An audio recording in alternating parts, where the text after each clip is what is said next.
Bij het gesprek van Vishant Poeran is er iets verkeerd gegaan waardoor het begin niet gekomen is. We hebben gesproken over identiteit en hoe je wat identiteit precies is. Hij zegt er is geen identiteit, maar men leeft is een bron van ervaringen en dat is toch mooi om te horen van hem. Maar goed, dat heb ik niet kunnen vastpakken. Maar we zijn verder gegaan met het gesprek. En de rest van het gesprek is er dus wel om naar te luisteren. Dit is Vishant Poeran bij ons bij Le Petit Maison.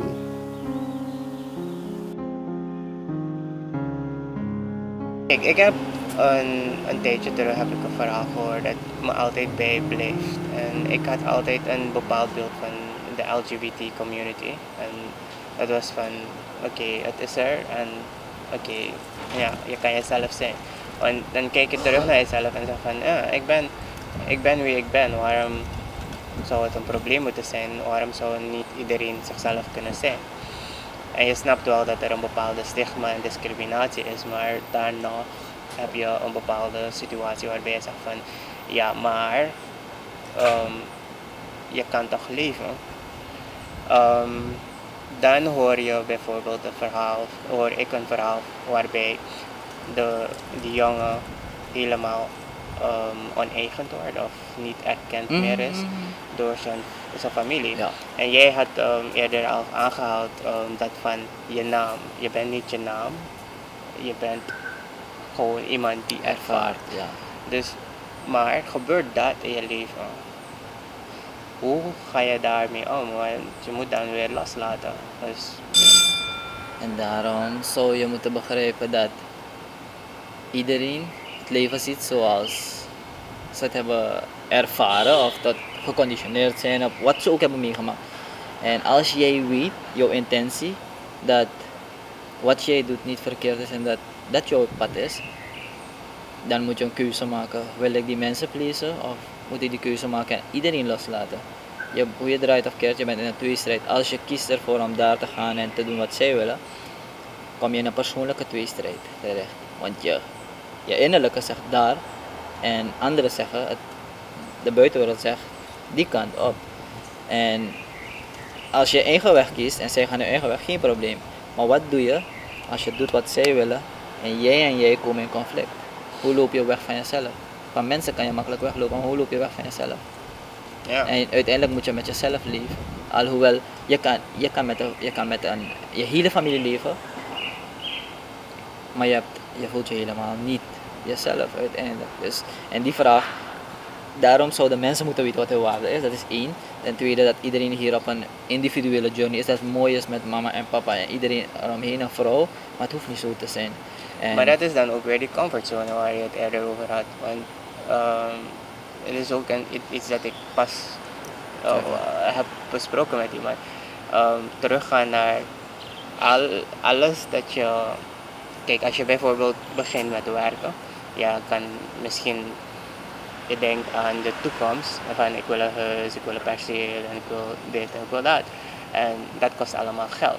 Dus wat is het goedkoopste tegenwoordig? Je blijft bij je ouders en leef dan door. Maar je bent intussen volwassen, dus dat betekent dat je met 2 of 3 volwassenen in één huis zit. Dus, en dat kan ook voor heel veel conflicten zorgen, want jij denkt, ik ben volwassene, dus ik verdien vrijheid, maar je bent nog steeds bij je ouders, dus er zijn nog regels die gelden. Dus dan ook weer komt dat gedeelte van niet vrij kunnen zijn, omdat op basis van de regels of life views van andere mensen waarmee je leeft. Ja, en dat is als je kiest ervoor om in die situatie te zijn, in plaats van daar buiten te zijn, zodat je meer kan sparen en je huis kan bouwen en alles kan doen wat je wil doen, is het een keuze. En elke keuze heeft consequenties. Als je die keuze maakt, dan weet je dat het je ouders hun huis is en je ouders blijven zijn en blijven je ouders zijn. Ze kunnen bepalen, het hoeft niet zo te zijn, maar als ze bepalen, dan ga je wel daarvoor respect moeten hebben en soms weten dat het niet zo is, maar omdat je daar blijft, wil je je eigen keuzes maken en je kan niet door één deur, dan moet je eruit, want het is hun ruimte, het is hun plek. Ja. En daarom komt die keuze en je kan dan 2 dingen zeggen van, hey, weet je wat, ik laat gaan. En daarom is het heel belangrijk om te laten gaan wat er ook gebeurt. Want je weet dat ook jij niet perfect bent. En je kan deze situatie gebruiken, je waardeert van wat ze je geven. Maar ze zijn ook niet perfect. Maar ze geven je al een ruimte waar je kan blijven zijn. Je moeder en vader geven je liefde. Ja. En jij kan nagaan, wil ik perfectie hebben, dat ik ook alles kan zijn wat ik wil zijn. En ik wil ook in hun ruimte blijven. Dus ik wil eigenlijk zeggen hoe ik het goed vind. Dus zij moeten naar mij luisteren, in hun huis bijvoorbeeld. En ik wil ook daar blijven, zodat ik zelf kan sparen en nog mooiere dingen kan gaan doen. Ga je een probleem hebben uiteindelijk. Of je zegt van oké, nee, maar vrijheid is voor mij het belangrijkste. Ik hou niet van mensen aan mijn oor praten, dan moet je wel die andere. Je bent vrij in die keuze uiteindelijk, zolang je volwassen bent. Toch? Ja. Dus alles heeft zijn consequentie. Elke keuze gaat zijn consequentie hebben. Je kan zelf zeggen van oké, ik kan minder sparen daar, maar ik heb meer vrijheid, meer creativiteit hier. Want niemand limiteert mij hier. En Ja. dat is die keuze. Wie maakt die keuze voor jou? Jijzelf. Ja, maar dus daarom ook die vraag de vorige keer, what do you do when the no is too loud? So, Zeker. like, Ja. how do you silence it? Want dat is vaak het probleem, want je hoort vaak die nee zo luid en dan dat je die ja's bijvoorbeeld niet meer hoort. En misschien ergens ook dat we te vaak kijken naar het materiële en concentreren op het materiële in plaats van eerst kijken naar hoe gelukkig ben ik. Ja, kijk, natuurlijk gaan mensen zeggen, jij moet eten en drinken. Meestal wat we doen, we gaan werken, als er tijd over is, dan gaan we eerst naar het fysieke, gaan we sporten. Ja, en daarna gaan we missie mediteren om in rust te komen. Maar als we het druk hebben op het werk en we zien we zijn op survival mode, dan laten we al dat andere, omdat het niet tastbaar is. Dat precies als je waarde, het is niet tastbaar, dus laten we maar op hetgeen focussen wat tastbaar is. Want dat kan ik alleen zien. En dat telt waarschijnlijk in de meeste gevallen voor mensen. Ga na als je weet dat je met het minimale, niet happy, dat je vredig bent met wat er is. Als je dat al kan accepteren met het minimale, dat je water drinkt elke dag en dat je je goed kan voelen. En dat je rijst met groenten alleen eet en je goed kan voelen. Dan kan je anything aan dat komt uiteindelijk. En als je dat hebt, ben je tevreden met wat er is. Maar je kan zeggen, ik wil wel meer. Maar dat wil niet zeggen dat ik ontevreden ben met wat er is. Ik heb nu 1 kamer. Oké, ik voel me goed met dat elke dag. Maar wat about als ik 2 kamers zou me nog comfortabeler laten voelen. Want dan heb ik een aparte kamer waar ik mijn bank kan schuiven. En dan hoef ik niet in mijn kamer naar tv te kijken. Ik bouw een woonkamer. Nogmaals, ik ben blij met wat het nu is. Maar het kan beter. Ik kan nog comfortabeler, ik kan nog beter. Maar als je al weet dat je met die ene kamer blij kan zijn, dan kan je vanuit daar uitbouwen. Want wat je krijgt is, als je niet... Mensen gaan ervan uit, als ik die ene kamer heb, ik ga niet blij zijn. Ik ga pas rusten en ik ga pas blij zijn als ik die andere kamer heb. Of als ik die auto heb. Ja. Maar dan wat je doet, je verliest heel veel tijd totdat je dat andere hebt. En als je dat andere hebt, dan zie je dat het maar een hoe heet het, excitement, een dag excitement is. Precies zo van een titel, als je wint op een wedstrijd. Is mooi. Het is dat moment alleen. Daarna is het, wat doe je, that's it, is voorbij. Of dat mensen 3 dingen tegelijk willen doen en bij alle 3 willen ze succes halen tegelijk. En het kan soms, maar wat je dan krijgt is, je gaat je beste moeten geven als je het beste uit alle 3 wil halen. En kan je dat, als je het kan, go ahead, doe het. En als je het niet kan, focus op 1, doe het, probeer het zo goed als mogelijk te doen en ga naar de overige. Ja. Het is, die antwoorden zijn uiteindelijk, er zijn geen algemene antwoorden. Het is, je gaat specifiek moeten weten wie is het en uiteindelijk komt het antwoord van jou als persoon zelf. Ja, want ergens moet je ook gaan nagaan, heb je alle 3 dingen tegelijk nodig? Want je kan wel voor alle 3 gaan, maar heb je ze alle 3 tegelijk En soms heb je nodig? het niet nodig, maar het is een uitdaging voor jou.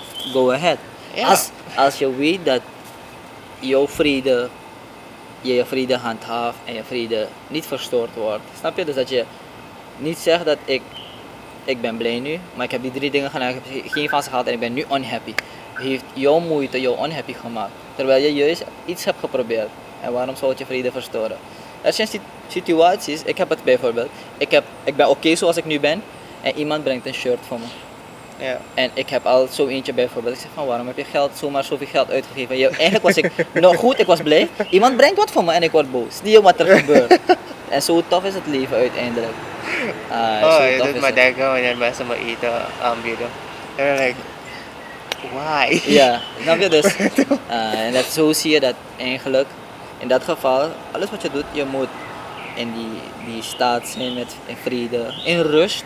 En wat er ook mogen komen, dat je dat ook, hoe geweldig je iets gaat doen, als je iets gaat doen, maar zorg ervoor dat het jouw vrede niet verzorgt. Want je kan in het proces, waar je gewoon in vrede bent, in het proces van streven naar glorie noem ik het, dat je gewoon je hele vrede verstoort uiteindelijk. Je hebt glorie bereikt, maar wat als je je vrede verliest en je liefde?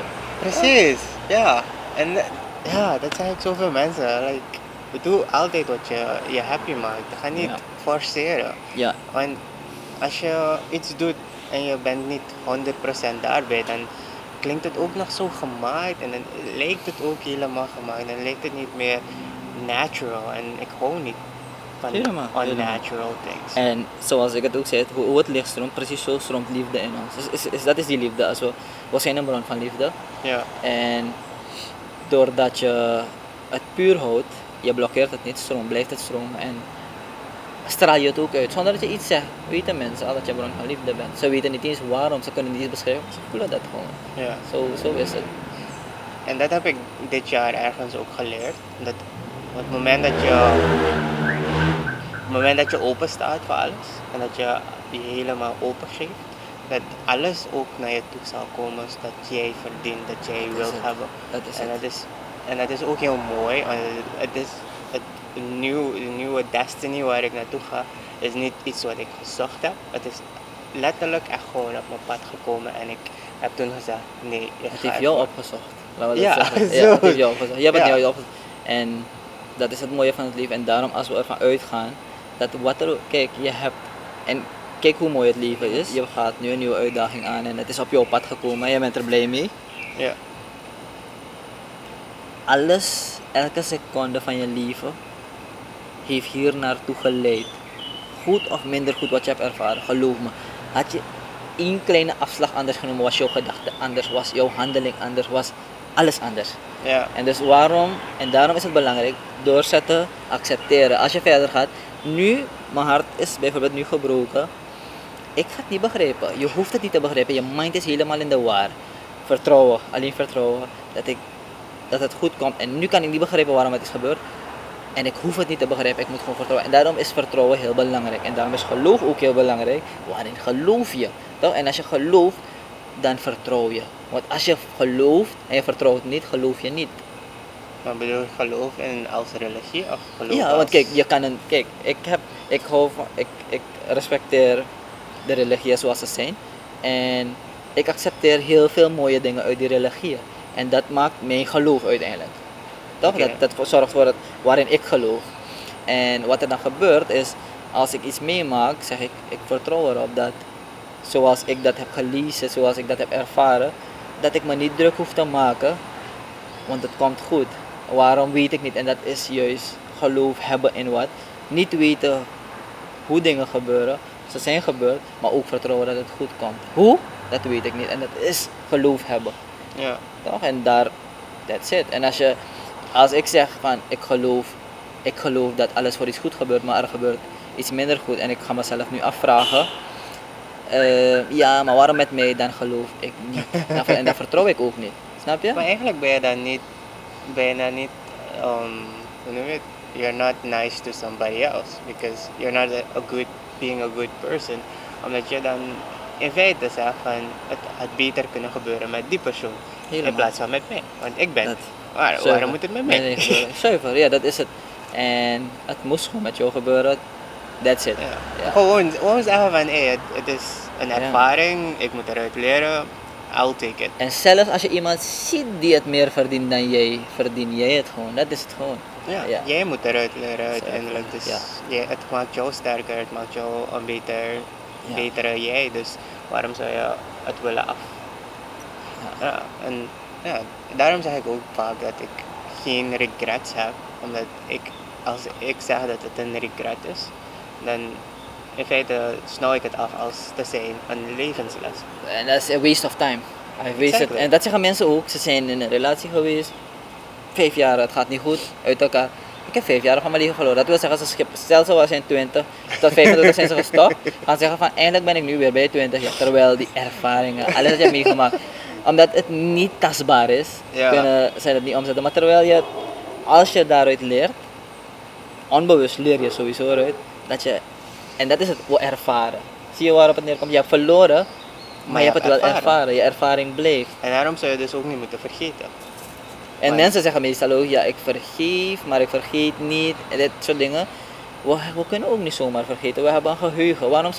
Hoe zou het zo zijn dat we alle minder goede dingen gewoon konden vergeten en alle mooie dingen niet? Dat werkt niet zo. Je onthoudt alles. De vraag is, hoe ga je met iets om als het in je oppopt? Precies. Toch? Ja. En dat is het. Iemand heeft me pijn gedaan. Als er 10 jaar geleden iemand me pijn heeft gedaan en ik zie die persoon en ik word boos, is het niet die persoons schuld, het is mijn schuld. Ik heb niet ermee gedeeld. Ik heb het niet los kunnen laten, waardoor als ik de persoon nu zie en ik kan zeggen van hey, ik wens het beste voor je boy. Dat wil zeggen, is je hoogste manier van vergeven en loslaten en liefhebben. Liefde Ja. uitstralen. Omdat ik zo ben, geef ik het aan jou. Maakt niet uit hoe jij me ziet. Dat ligt uiteindelijk aan jou. En eigenlijk laat je het ook gewoon los en zeggen van ja, Ja. het zal wel goed zijn voor een of andere reden. En ja, wanneer er iets gebeurt, wanneer iemand me iets heeft aangedaan en wanneer ik boos word, dan ga ik ook echt zitten en denken van oké, waarom ben ik boos? En wanneer ik de reden weet waarom ik boos ben, dan ik zeg van oké, weet je wat, je bent vergeven voor wat je Zeker. hebt gedaan en ik ga dan gewoon verder met mijn leven. Wat jij daarnaast wil doen en Helemaal. Dat is beside het. the point. Jij laat hetgeen los dat jou zou blokkeren, zodat jij verder kan gaan. Als de persoon zijn of haar deel niet wil doen, want soms hebben we dit toch, zolang hij me niet vergeeft, ga ik boos blijven. Denk je dat je de persoon tekort doet? Ja. Snap je? Dus ze hebben genoeg gezegd dus erover, toch? En ja, het is uiteindelijk, wees bewust van wat je blokkeert. Alles is al in je wat je nodig hebt. Maar zorg ervoor. Ze zeggen ook, hoe blijf je liefdevol? Of hoe laat je het licht blijven stromen in je? Door het niet te blokkeren. That's it. Ja.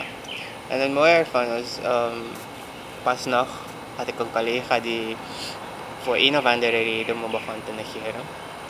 Ze was boos op me geworden. En ze heeft het nu losgelaten.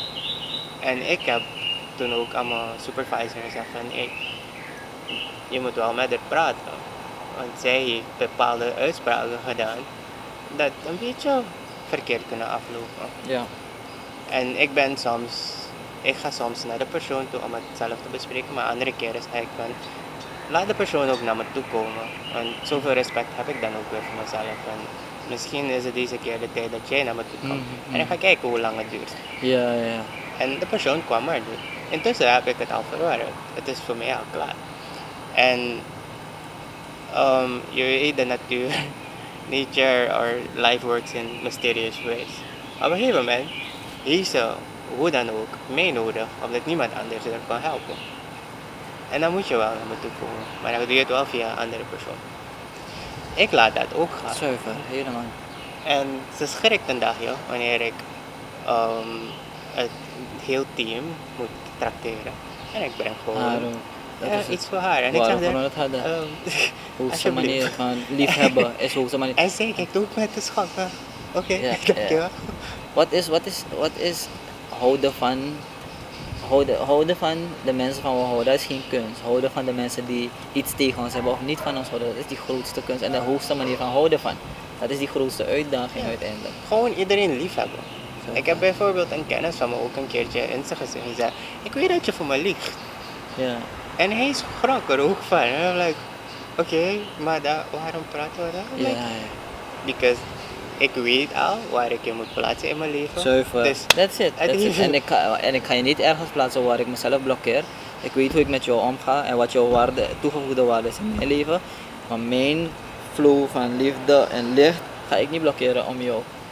En dus dan komen we op het punt van, we gaan dan weer naar het punt van loslaten. En dan kijk je weer naar, als je het zo ook doet met je familie bijvoorbeeld. Want je zei eerder ook nog van, ouders geven liefde, maar soms is die liefde niet de liefde dat jij nodig hebt. Want we zeggen ook, er wordt ook gezegd, familie is liefde. Maar kunnen we niet daar in die gedachte, dat is aan het begin ook zei, van we worden zo eigenlijk opgevoed met een heleboel gezegdes, een heleboel noties en lessen van het leven. Dat we bij de familie moeten blijven omdat familie liefde is. Maar kan dat niet juist zijn dat we blijven in een situatie dat niet goed is voor ons, omdat wij denken dat het nog altijd liefde is, terwijl het niet zo is. Kijk, liefde op het hoogste niveau is groei. En soms zien we een telefoon geven of een cadeautje geven als liefde. En daar hebben we het vaak genoeg mis. Liefde doet nooit pijn. Dus als jouw ouders jou liefde geven en het doet jou pijn, is het geen liefde. Is het gewoon waarschijnlijk controlling of iets dat zij denken dat goed is voor jou volgens hun. En Ja. dat is dan heel wat anders. Toch? En daar hoogste vorm van liefde doet nooit pijn. En uiteindelijk waarop het keer op keer terecht zal komen is, wordt jouw groei. Jij zal moeten nagaan, belemmerd of gestimuleerd door je liefdevolle mensen. Dat kan jij alleen weten. Iemand kan me komen vertellen, dit is gebeurd. En dat zou verkeerd zijn als ik aan de persoon zeg van, no, zo houden je tegen. Dat antwoord moet jij zien te vinden. En als je, stel, het is inderdaad zo en ik kan je zeggen, Ja. maar ik ga je het niet zeggen, want anders neem ik het besluit voor jou. En wat ik niet moet doen, ik ga jou zeggen. En soms worden mensen mishandeld, dat is het toch. En dan weet je al van, dit is niet goed. Mentaal of fysiek. En dan zeg ik één ding, van wat ga je doen? Nee, ik blijf nog. En dan is het voor mij, jij moet waarschijnlijk, alhoewel het overtuigend is dat je weg moet vandaan, moet jij nog door die fase gaan waardoor het emotioneel te veel wordt, waardoor je het besluit gaat nemen. En dat wil ik dat je zelf gaat doen. Oké. Ik vind je wel super daarin, want ik kan het niet. Nee, het blijft, Ik zeg het Ja. echt gewoon tegen jou, hey, je bent niet goed bezig. Doe iets Ja. anders. Maar je hebt gelijk, want het is uiteindelijk jouw ervaring die je moet ontwikkelen. En Zeker. die, dat iets gemaakt moet worden. Dus ja, als ik het nu ga zeggen tegen iemand, dan is het niet echt meer van de persoon. En dan word ik het. En hoe heb ik het ontwikkeld? Ik heb het ook. Ja, iemand belt me, ze heeft een probleem. Ik wil het meer oplossen dan de persoon zelf. Snap je wat er gebeurt? En dan word ik boos, want de persoon gaat er niet mee. En ik weet dat het beste Ja. advies is. En daarna ben ik boos, ik leg neer. En dan dringt het me door van, wacht even.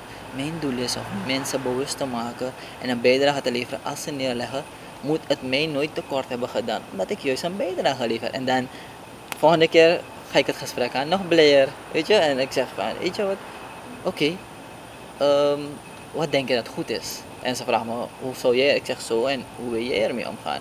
En wat denk je dat ik moet doen, zegt ze. Ik zeg van, wat voel jij dat jij moet doen? Toch? En je vraagt me, ik geef je adviezen, maar ik zeg je nooit, doe dit. Ik zeg je nooit, als je zegt van, ja, ik heb heel veel pijn, maar ik kan het niet loslaten, ga ik zeggen, oké, nee, daar ben je nog niet ready voor.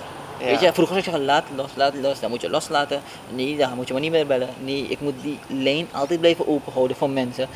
Want kijk, als ik je zeg van, bel me niet meer, toch, je hebt een probleem. Ik was misschien de laatste persoon die de persoon heeft gecontact. Ja. En die lijn moet ik blijven houden van, ik ga jouw hoofdpijn niet oplossen. Ik ga jouw hoofdpijn, om het zo uit te drukken, jouw probleem niet oplossen. En ik ga niet 24/7 daar voor je zijn. Ik ben er wel voor je wanneer de noodzaak het hoogst is. Moet je wel weten dat ik er ben. Toch? En je kan me contacten en je kan altijd voor advies bij me terecht. Maar je moet niet ervan uitgaan dat ik je probleem ga oplossen. Ik had vroeger dat ik ook naar mensen, ik heb altijd naar mensen geluisterd en ik doe het nog steeds. Maar wat ik vroeger deed is dat ik, net als wat jij zegt, je wordt boos, je wordt dit. En ik ben dan actief bezig ermee en het wordt dan eigenlijk mijn probleem in plaats van That's it. dat persoonsprobleem. En helpt 10 mensen zo en je bent in een gekke huis beland. Op een gegeven moment werd ik zo emotioneel drained dat ik niet meer eigenlijk. Je verliest jezelf.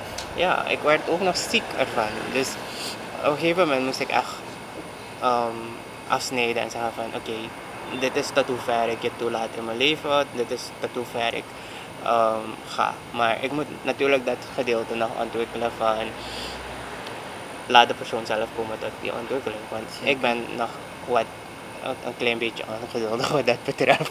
Ja.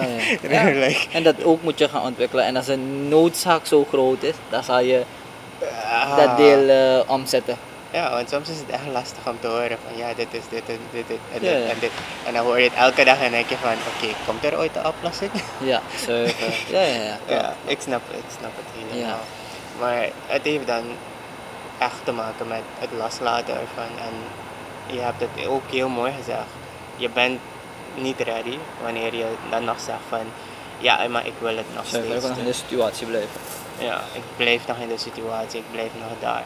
En ja, ik ga dan veel verder terug in mijn leven waar mijn zus als het ware, mijn zus werd mishandeld door de vriend, de toen vriend. En ja, dat was een beetje een raar gevoel, want je bent nog, ik was, hoe oud was ik? Volgens mij nog geen 10 jaar.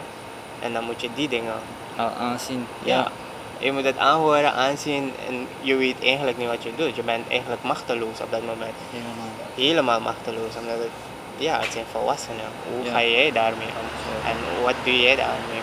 Maar ja, de persoon terugtrekken en zeggen van nee, je moet hier blijven, want dat is geen goede situatie. Ja. Dat heeft ook nooit gewerkt. Zuiver. Dat het besef kwam van, oh wacht even, dit is volgens mij niet goed. Ja, helemaal. De persoon moet zelf beseffen. En dat is ook het mooie. Zelfs als, en dat is het mooie. Toen je niet eens 10 jaar was, je was machteloos, maar je hebt ervaren. Ja, Je ervaarde alles. En dat is uiteindelijk zoals je ziet, hoe we eigenlijk onszelf kunnen plaatsen als mens. Soms zijn we machteloos, we kunnen niets doen, maar we ervaren wel wat we doen of we kunnen draaien of keren. ja. En dat maakt dus dan uiteindelijk je identiteit ervaren. Ja. Ervaring van situaties en dan, want de laatste keer zei ik ook van, ik geloof dat de mens alle elementen die er bestaan, in zich heeft. En op bepaalde momenten komt er eentje gewoon. Wordt, of het wordt ontwikkeld. geprojecteerd. Het is er al, de basis is er al, moet gewoon ontwikkeld worden, Ja. aangescherpt worden.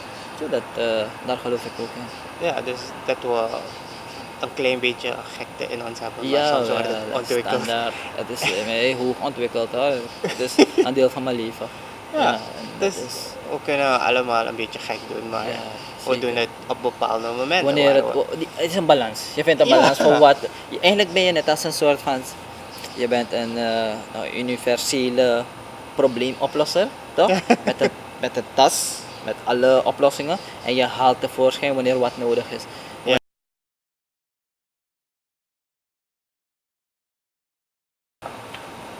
En het kan even goed zo zijn dat iemand iets zegt dat waar is. En daarom is het belangrijk om het te evalueren, om het te bespreken. Maar iets als te veel, dat bestaat niet. Snap je? Ja, Te veel weten. en vooral knowledge. Ik wil in feite Ga in, veel oké, meer leren. ga in een groep van wetenschappers. Wauw. Wat gaan ja, ze zeggen? Exactly. Wat doe je hier? Je weet niets. Een keertje start ik een gesprek met iemand, gewoon online. En gewoon uit het niets hoor. Like, we praten over loze dingen en plotseling gaat het naar wat we weten. Ja. En hij begint met een hele preek van eigenlijk weten we niets. Wat we weten, weten we niet. Omdat alles verandert en met de tijd Helemaal. verandert de Dat is mens. echt Dus toch. wat je nu weet van jezelf, weet je eigenlijk niet, omdat het morgen iets anders is. Klopt. Dus En meestal. woorden van ja, gelijke strekken. Ik wil, I'm als not je, quoting. als je iets kan beschrijven, het is heel moeilijk. Een voorbeeld is, hoe beschrijf je de kleur groen voor iemand die blind is? Ja, Hoe zeg als iemand, precies zo zeg, je gaat het ervaren en ook ervaring is dynamisch. Ervaring is dynamisch en een beschrijving is statisch. ja. Toch? Als iemand zegt, kijk, ik heb, weet je hoe, een stromend water aan de waterkant heb ik gezien, je gaat het nooit kunnen beschrijven zoals het is, omdat het Ja. dynamisch is, het verandert. En je gaat het ook nooit voor iemand kunnen brengen, toch? Zoals het wordt dan eigenlijk statisch. Als je Ja, Oké, en dus- net als de walk, je gaat een foto ervan maken, maar Zeker. die ervaring van dat moment ja, hoe je het hebt ervaren is komt ja, heel anders over. zeker. En elk moment verandert ook Ja. die ervaring. Want kijk, ik maak af en toe foto's en soms kijk ik naar die foto's en ik denk van, wow, oké, ik voel me dit hierbij en dan schrijf ik ook iets erbij. En zo krijg je bepaalde posts ook. Meestal is het niet gepland dat ik een bepaalde tekst bij een foto plaats. Ik zet gewoon wat ik op dat moment. Full.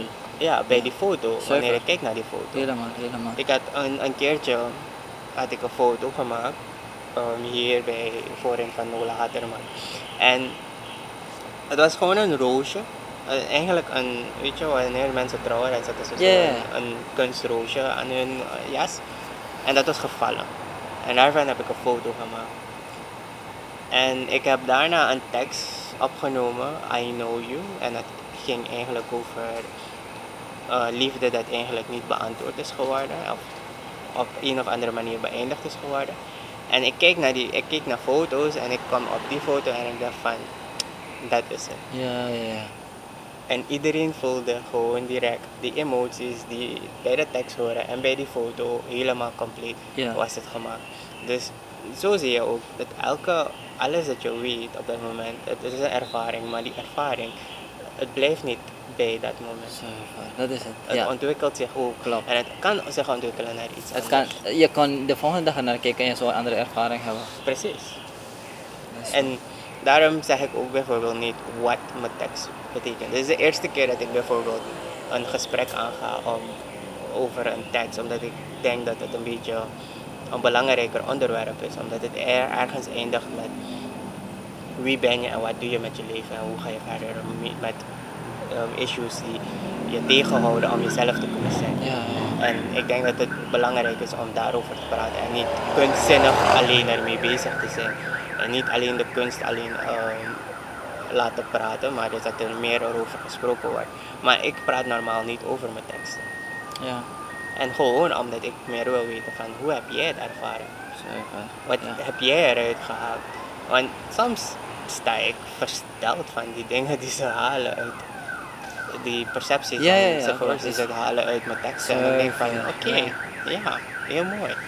Maar goed, zo heb je dan ook die motivational speeches en dan heb je mensen daar die andere dingen ervaren die dan jij hebt bedoeld. Maar het is weer aan de interpreter. Zuiver, ja. En zou je dan ook kunnen zeggen van het is hun ervaring en zij moeten ermee leren omgaan?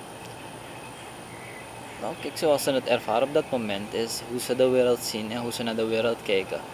En dan kan het zo zijn dat je een keuze hebt als je iets ervaart en je denkt dat het niet goed aanvoelt of je vraagt je af waarom het zo is, dat je er voor uitleg vraagt. Zodat je dan die verduidelijking hebt hoe ik er naar kijk. En uiteindelijk weet je dat het niet zo hoeft te zijn zoals jij erover dacht. En daarom maakt het, zeggen mensen soms dat communicatie heel complex kan zijn. Je gebruikt woorden, maar die woorden worden anders geïnterpreteerd, toch? En ja, het bepaalt uiteindelijk wat voor lading mensen aan een bepaald woord hebben gekoppeld en hoe het bij hun aankomt. Als ik zeg mooi en iemand ervaart het als positief geladen woord, maar een ander als een negatief geladen woord, zal je die tekst die ik uitspreek ook als negatief geladen ervaren. Snap je? Dus het is uiteindelijk wat voor plek je hebt gegeven. Dus eigenlijk wat ik zeg mag jou nooit pijnigen of jou ook niet ophemelen als je het op een breed vlak bekijkt.